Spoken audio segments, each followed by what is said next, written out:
Hello and welcome. मैं हूं ज्योति। आप देख रहे हैं चुनावी समर, जहां पर एक और ताजा अपडेट के साथ हम हाजिर हैं। लोकतंत्र की रक्षा के लिए ईवीएम को बैन करने के लिए फिर से उठी मांग। देश में भाजपा के मजबूत होने से अगर किसी चीज का सबसे ज्यादा हनन हुआ है तो वह है जनता की धार्मिक स्वतंत्रता और उनका मताधिकार। दरअसल केंद्र में भाजपा की पूर्ण बहुमत से सत्ता आने के बाद मोदी सरकार ने विपक्ष की लाख कोशिशों के बावजूद ईवीएम को बैन होने नहीं दिया।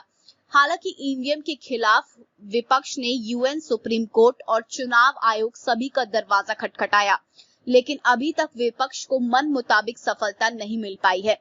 जाहिर सी बात है कि इसके कारण जनता के अंदर ईवीएम को लेकर आक्रोश और भी ज्यादा बढ़ गया है। आखिर लोग ये जानना चाह रहे हैं कि आखिर क्यों भाजपा के कारण चुनाव आयोग और न्यायपालिका ईवीएम को बैन नहीं कर रहे। जनता को ऐसा लगता है कि जिस सरकार को सीएए और एनआरसी जैसे कानून संसद से पास करवाने में परेशानी नहीं हुई, जिस सरकार ने जम्मू कश्मीर से धारा 370 को हटा दिया, जिस सरकार ने आसानी से जम्मू कश्मीर राज्य को दो केंद्र शासित प्रदेशों में बांट दिया, उस सरकार के लिए ईवीएम को बैन करना तो चुटकी बजाने के समान है।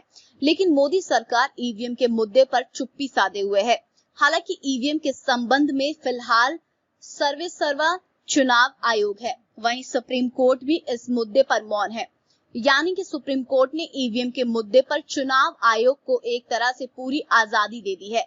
पर एक सच्चाई ये भी है कि अगर मोदी सरकार ठान ले तो फिर संसद से कानून बनाकर ईवीएम को बैन किया जा सकता है। लेकिन भाजपा शायद अपनी ताकत के साथ समझौता नहीं करना चाहती। यानी कि भाजपा सरकार किसी भी कीमत पर ईवीएम को बैन कराना नहीं चाहेगी, क्योंकि लोगों का ये मानना है कि जिस दिन ईवीएम बैन हो गया उस दिन भाजपा का सत्ता में बने रहना मुश्किल हो जाएगा। इसका अर्थ ये हुआ कि कहीं ना कहीं चुनावों में भाजपा की जीत की चाबी ईवीएम में छुपी हुई है, और अगर ईवीएम बैन हो गई तो फिर भाजपा की जीत भी बैन हो सकती है। खैर, मोदी सरकार इस वक्त पूर्ण रूप बहुमत से सत्ता में है और विपक्ष ने कई मौकों पर केंद्र पर दबाव बनाकर अपनी बात को मनवाने का काम किया है।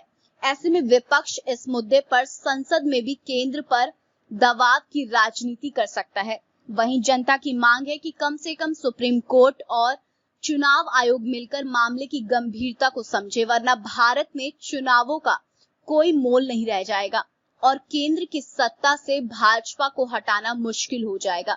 ऐसे में बेहतर यही होगा कि भारत में चुनावों की मर्यादा और लोकतंत्र दोनों की सलामती के लिए ईवीएम जितना जल्दी हो सके बैन हो, उतना ही भारत के चुनाव की प्रतिष्ठा के लिए अच्छा होगा। तो इस पर आपकी जो भी राय है आप प्लीज कमेंट सेक्शन में लिखें। Thank you so much. Keep watching today's for more news.